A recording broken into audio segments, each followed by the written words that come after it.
आजकल हम Sindh council unified grade service rules 2020 के हवाले से जो कवानीन दिए गए हैं उसका तज़किरा कर रहे हैं। आज हम इन्हीं रूल्स के रूल 16 से लेके रूल 18 तक का तज़किरा करेंगे। इन रूल 16 से लेके रूल 18 तक जो है इसमें प्रोबेशन, कंफर्मेशन और सीनियरिटी का तज़किरा किया गया है। यानी कहने का मकसद ये है कि प्रोबेशन क्या है, प्रोबेशन का पीरियड कितना होगा, कंफर्मेशन कैसे होगी, सीनियरिटी कैसे डिटरमिन होगी, सीनियरिटी कब इशू होगी और किस प्रमोशन के हवाले से अगर किसी की सीनियरिटी कोई डिफर हो जाता है तो उसकी सीनियरिटी कैसे तय होगी, ये सारा इन्हीं रूल्स यानी रूल 16 से लेकर रूल 18 में दिया गया है। रूल 16 में प्रोबेशन का मेनली तज़किरा किया गया है। उसके मुताबिक कि अगर कोई मुलाजिम इनिशियल अपॉइंटमेंट यानी एडवर्टाइजमेंट, इंटरव्यू या टेस्ट जो भी सूरत हाल हो, उसके बाद अगर कोई मुकर्ररी किसी की होती है तो उसको इनिशियल अपॉइंटमेंट के जरिए अपॉइंटमेंट कहा जाता है। तो वो इनिशियली 2 साल के प्रोबेशन पे होगा, जबकि उस प्रोबेशन में अपॉइंटिंग अथॉरिटी अगर चाहे तो उसमें मजीद एक्सटेंशन भी कर सकती है। उसके अलावा प्रोबेशन का पीरियड रीजंस रिकॉर्ड करने के बाद अपॉइंटिंग अथॉरिटी प्रोबेशन का पीरियड कम भी कर सकती है और पीरियड ये बढ़ा भी सकती है। इसके अलावा 2 और मोड है अपॉइंटमेंट के, यानी अपॉइंटमेंट बाय ट्रांसफर और अपॉइंटमेंट बाय प्रमोशन।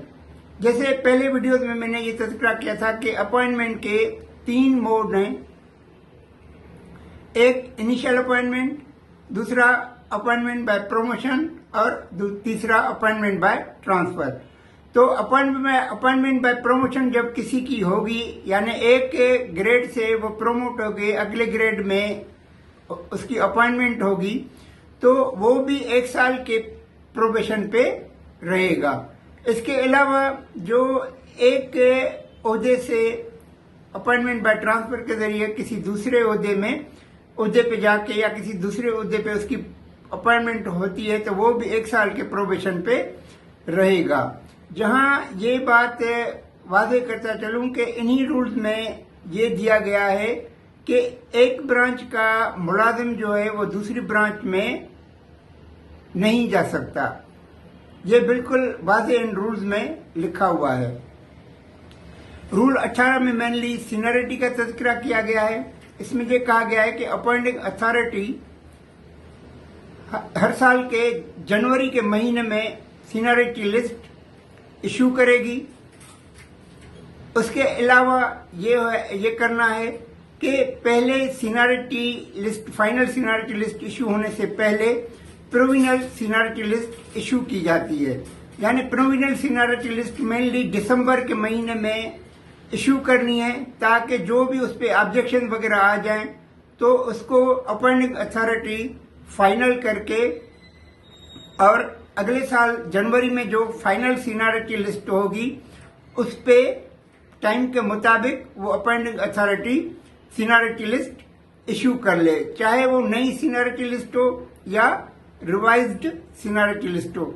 जहां मैं एक और बात आपको बताता चलूं कि प्रोविजनल सीनियरिटी लिस्ट पे अगर ऑब्जेक्शन फाइल किए गए और अपॉइंटिंग अथॉरिटी ने वो कंसीडर नहीं किए और फाइनल सीनियरिटी लिस्ट इशू हो गई तो फिर अग्रीव्ड जो मुलाजिम होगा वो प्रोविजनल सीनियरिटी लिस्ट को चैलेंज नहीं करेगा, बशर्ते कि वो जब फाइनल सीनियरिटी लिस्ट इशू हो गई है तो फिर वो फाइनल सीनियरिटी लिस्ट को ही चैलेंज करेगा। और उसका तरीक़ेकार भी बिल्कुल इन्हीं रूल्स में दिया गया है। जहां एक ये बात भी इन्हीं रूल्स में लिखी गई है कि अगर इन रूल्स में कोई मामलात वाज़ेह नहीं है तो उन मामलात पे जो मुलाजमत के हवाले से हैं उस पे सिंध सिविल सर्वेंट्स रूल्स जो है म्यूटेटस मुटेंडीज जैसे हैं वो वैसे ही अप्लाई होंगे। अगर इसमें आपको कोई अपील का प्रोविजन नहीं मिलता तो फिर आप सिविल सर्वेंट अपील रूल 1980 को रेफर कर सकते हैं।